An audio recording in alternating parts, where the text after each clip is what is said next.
جو اولاد ماں باپ کا فرما بردار نہیں ہے اور ان ماں باپ نے اولاد کو دینی تعلیم نہیں دیا، قرآن حدیث کا علوم نہیں دیا، اور اگر وہ اولاد ماں باپ کے ساتھ بدتمیزی کرتا ہے تو یہ اچھا کرتا ہے، میں کہتا ہوں اچھا کرتا ہے، ایسا ہونا چاہیے بالکل۔ ایسے اولادوں کو جیسے کو ٹیسا،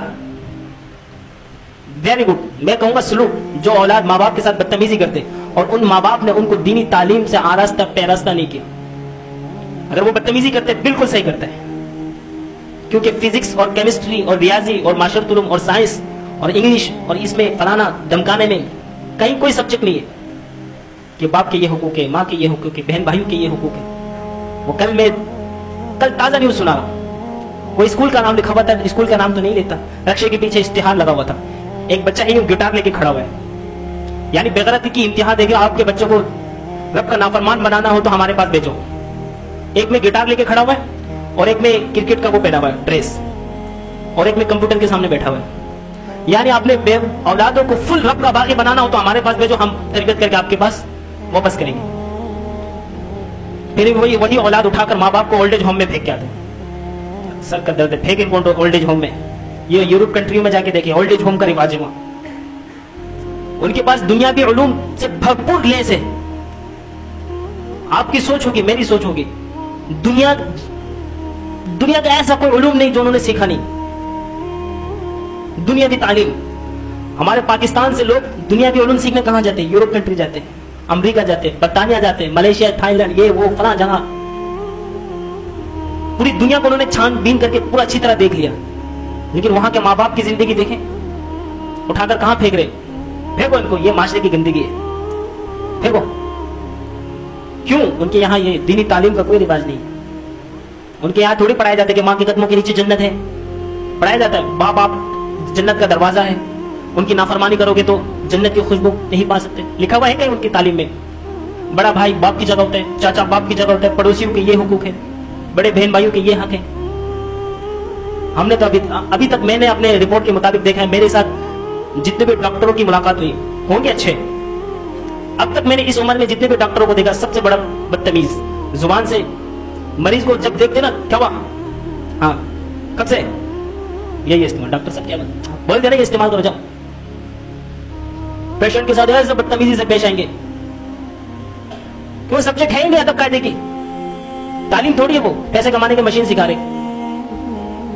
تو ایسے ماں باپ جو اپنے بچوں کو دینی تعلیم نہیں دیتے، یہ اس کیمرے سے باہر بھی بات جائے گی، اور وہ ماں باپ توقع رکھتے کہ یہ بچہ دینی علوم کے بغیر انگریزی تعلیم سیکھ کر ہمارا ادب و احترام کرے، ہماری عزت و افزائی کرے، خیال است کے محال است کے جنون است۔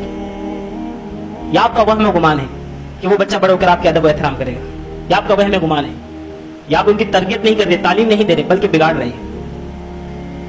آپ گھوم پھر کر پوری دنیا میں گھوم پھر کر آپ کو مذہب کے پاس آنا پڑے گا، اللہ رسول کے قاعدہ قانون کے اوپر آپ کو چلنا پڑے گا، تب جا کے آپ کے اولاد فرما بردار ہوں گے۔ جب وہ قرآن میں پڑھے گا نا، وَوَصَّيْنَا الْإِنسَانَ بِوَالِدَيْهِ إِحْسَانًا، تو پھر اس کے عقل کی گھنٹی بجے گی، ہاں یار۔ جب اس کے سامنے یہ حدیث پیش کی جائے گی کہ یا رسول اللہ مجھ پر میرے اچھے اخلاق کا سب سے زیادہ کون حقدار ہے؟ اللہ کے رسول فرمایا تیری ماں، یا رسول اللہ پھر تیری ماں، یا رسول اللہ پھر تیری ماں، 3 دفعہ، یا رسول اللہ پھر تیرا باپ۔ جب وہ قرآن حدیث پڑھے گا، سنے گا، سمجھے گا، تو پھر جا کے ماں باپ کا فرما بردار ہوگا۔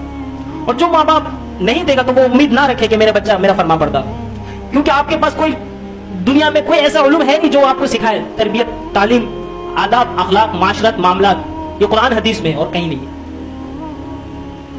یہ ضروری ہے انسان کے لیے۔ انسان کیا ہے؟ کچھ بھی نہیں ہے۔ وہ علم کیوں حاصل کرتا ہے؟ ہم نے تو پڑھا کہ العلم نور من نور اللہ، علم اللہ کا نور ہے، اور نور اللہ لا یعطی للعاصی، اور یہ علم اللہ نافرمان کو نہیں دیتا، اپنے باغیوں کو نہیں دیتا۔ تو فلہذا آپ چاہتے ہیں کہ آپ کے اولاد فرما بردار ہو، آپ کی بیٹی فرما بردار ہو، آپ کے بچے فرما بردار ہو، تو آپ کو چاہیے کہ سب سے پہلے ماں باپ کے اوپر کچھ حق ہے کہ جب اولاد پیدا ہو تو سب سے پہلے اس کے کانوں میں اذان دی جائے، سیدھے کان میں اذان، دوسرے کان میں اقامت، پھر اس کا اچھا نام رکھا جائے، پھر اس کے عقیقہ کیا جائے، یہ کچھ، پھر اس کو دینی تعلیم دیا جائے، دینی تعلیم۔ یہ دینی تعلیم ضروری ہے. جب بچے کو جہنم میں ڈال رہا ہوگا کہ یار اب مجھے جہنم میں ڈال رہا ہے, میں جہنم کا حقدار کیسے بنا؟ یہ میرے ماں باپ کی وجہ سے. انہوں نے تیرا کلام کے بارے میں مجھے آگاہ نہیں کیا, تیرے رسول کے فرمان مجھے پڑھ پڑھ کر نہیں سنایا. یار اب میں تیرا باغی تو ہوں, میرے ماں باپ کا بھی میں باغی ہوں. وجہ کیا بنی ہے کہ مجھے دین علوم سے کوئی آشنا نہیں کیا گیا. میں جہنم میں جا رہا ہوں تو میں اپنے ماں باپ کو بھی جہنم میں لے جاؤں گا. تو وہ اولاد ماں باپ کو گھسیٹ کر جہنم میں لے جائیں گے. تعلیم وہ نہیں ہے جو آپ سکھا رہے, تعلیم قرآن حدیث ہے. وہ سکھائیں گے تو پھر وہ بچہ انسان کا بچہ بنے گا, نہیں تو پھر حیوانوں سی زندگی گزارنے پہ مجبور ہو جائے گا. نبی صلی اللہ علیہ وسلم کی بعثت سے پہلے کیا علم نہیں تھا؟ علم تھا, فنون نہیں تھا, سب کچھ تھا. کیا نہیں تھا؟ دین علوم نہیں تھا. یہ دین انسان کو جینے کے شعور پیدا کرتا ہے. یہ انسان کو زندگی کا ڈھنگ رنگ, طور طریقے, اخلاق, آداب, معاشرت, سیاست, طریقت سب کچھ بتاتا ہے. بس یہ علوم ان کے پاس نہیں تھا. باقی ویسے دنیاوی علوم تو ان کے پاس تھے. بڑے سے بڑے شاعر تھے, بڑے سے بڑے ادیب تھے, بڑے سے بڑے کالم نگار تھے, فلسفی دان تھے, ماہر نجوم تھے, چاند کو دیکھ کر اندازہ لگاتے تھے. لیکن کیا تھے؟ اللہ کے علم سے, دینی علوم سے روشناس نہیں تھے. نبی صلی اللہ علیہ وسلم نے ان کے پاس آئے تو پھر سب کو بتایا. علم ہونے کے باوجود بچوں کو زندہ درگور کرے, علم ہونے کے باوجود عورتوں کو سب سے بدترین معاشرے میں سمجھا جاتا تھا, دفنایا جاتا تھا. عورت کا کوئی مقام مرتبہ نہیں تھا, بیٹیوں کا کوئی حق نہیں تھا. تو پھر نبی صلی اللہ علیہ وسلم نے بتایا کہ بیٹی جس کے گھر میں پیدا ہو وہ اللہ کی رحمت ہے, اس کے باپ کے لیے بھی رحمت, اس کی ماں کے لیے بھی رحمت. وہ بیٹی جس گھر میں پیدا ہو خیر و برکت نازل ہوتا ہے.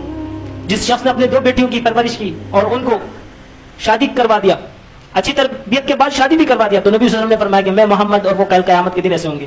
یہ انگلیوں کا اشارہ کر کے دیا. یہ ساری چیزیں آپ کو قرآن حدیث میں ملے گا. اس سے باہر نہ سائنس میں, نہ معاشرت علوم میں, نہ فزکس میں, نہ کیمسٹری میں.